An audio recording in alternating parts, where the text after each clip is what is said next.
Hey guys, Josh PR here again. Here I'm gonna get you guys my other build that I like. It's another center, 6'10-ish, kind of short, a lot shorter than the previous build. But this build, I'm gonna get straight into it. This build is a demon. I'm just gonna get right into it. Okay, so we're gonna start with our physicals, right? We're gonna get 85 vertical. You'll see later when we get into finishing when we have that. 73 strength. You need a little bit of strength down low because you're gonna be playing a lot of centers, and like this build's really good in twos and threes. You're gonna be playing some centers in twos and threes that are big boys, big boys. So that's why you get that a little strength, and speed and agility you're gonna max for just to have a little defense here and there.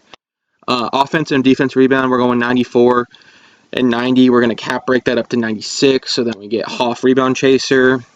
Defensively, steal, 73 steal, so we get silver interceptor.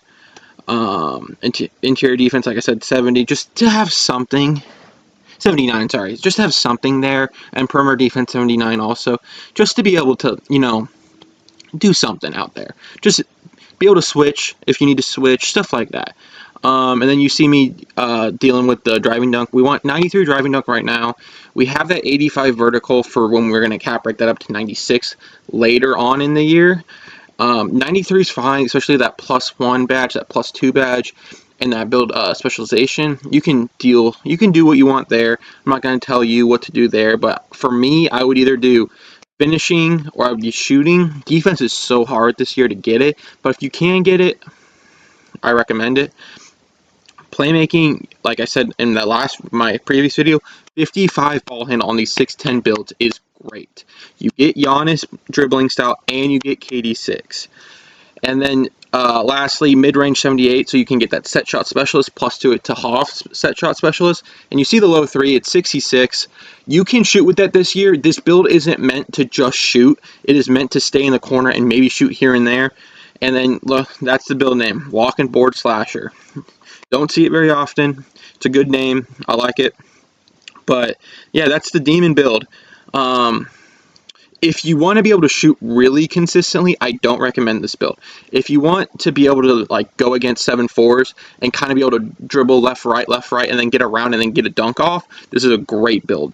7-foot plus builds cannot guard this build because they don't have the agility to stay in front of it. And then when they back off of you, you will be able to shoot. I'm going to have my SIGs in a little bit, but I got a jump shot for y'all. And I got my dribbling SIGs that are they're good. They could be better, don't get me wrong, but so I also wanted to say I haven't made this exact build yet. I made a build like this build, but it's a little different name, but I just wanted to show you the SIGs and kind of the attributes on this one that I made. A little higher pass hack on this one. If you're playing like 2s and 3s, you don't need an insane pass hack. When you get up to 5s, that's when you're starting to need more pass hack. But I also forgot to state the driving layup. The 90 driving layup is great this year. Layups are very good this year.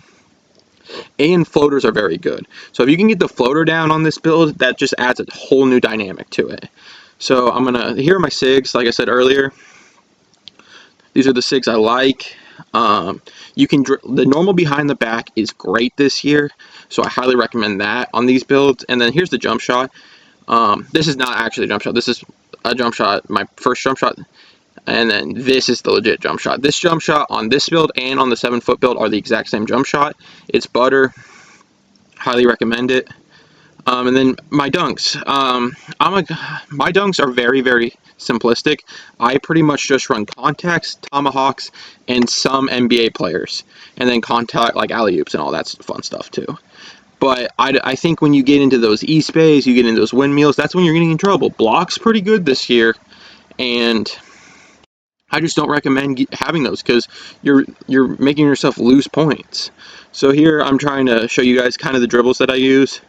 You got that escape move, the behind the back. The escape behind the back combo is dirty. You can also kind of do the escape spam if you just get in the lab a little bit. Like I said, you saw me miss a jump shot. Jump shots on this build aren't, like, you're not going to be shooting 60, 70, 80% like the build I showed the last video build. You're 50% on this build is probably where you're going to be at. And like I said, this build is not known for shooting. This build is a drive first build. Get you're going to make 1 or 2 dribble moves, get around your guy, and then get that dunk off. You're going to be able to dunk over everyone. You get great contacts. Meter's pretty big even when there's people underneath the rim. And then also you can get that Dirk fadeaway, which I showed in that last video. On this build is a lot harder to hit. Don't get me wrong. You can still hit it, but like it is a lot harder. I mean, that's about it. If you were to ask me which build I recommend, I would say the 7-footer is the more all-around build. You don't get as many fun dunks. If you want to just go in and yam it, this build is the build for you. This build is fun. You get a lot of contacts, and you can just go in that paint. If you want more of a build that you can play pretty much any game mode, I would recommend doing the 7-footer. But yeah, guys, that's all I got for you today. Join Twitch tonight. I'll be live around 8 Central, and we're gonna be running it up. I hope you guys have a great day.